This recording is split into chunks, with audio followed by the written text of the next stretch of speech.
ये natural disaster नहीं है, ये मैन मेड डिजास्टर है। देश में जितने भी लैंडस्लाइड्स हुए हैं उनमें 60% लैंडस्लाइड सिर्फ केरला में हो रहा है। राहुल गांधी 5 साल से वो वहां के एमपी हैं, ना पार्लियामेंट में ना बाहर ये इलीगल एनक्रोचमेंट्स को क्लियर करने के लिए वो आवाज कभी नहीं उठाए हैं।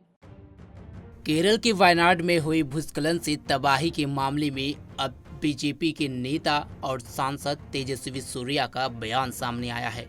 उन्होंने कहा कि वायनाड में जो हुआ वह प्राकृतिक आपदा नहीं है, यह मानव निर्मित आपदा है।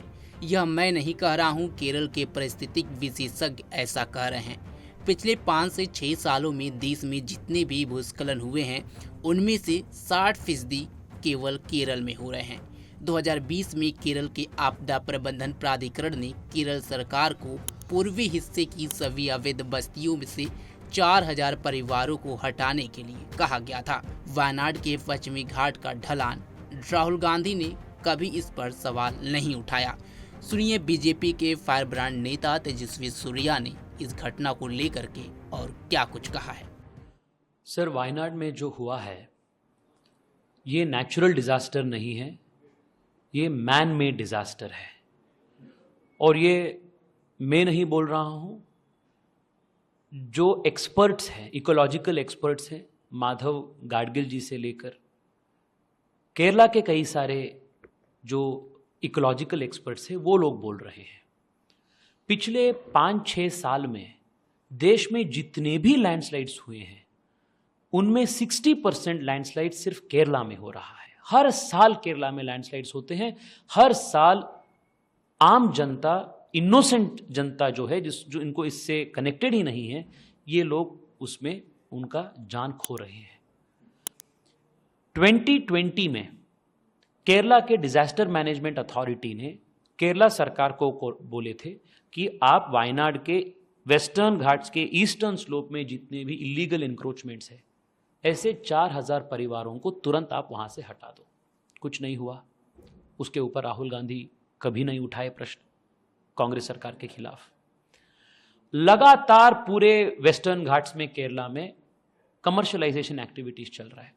नए नए रिजॉर्ट से बन रहे हैं, होटल्स बन रहे हैं, क्वारिंग, माइनिंग एक्टिविटीज चल रहे हैं, बड़े बड़े डायनामाइट्स को वहाँ यूज हो रहा है। It is shaking the very foundations of the hills of western Ghats.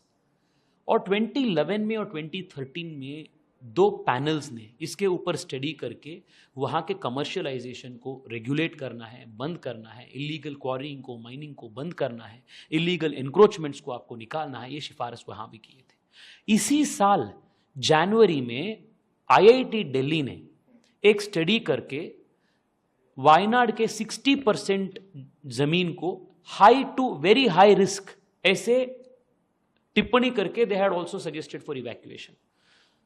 पर अभी तक इवैक्यूएशन क्यों नहीं हुआ है?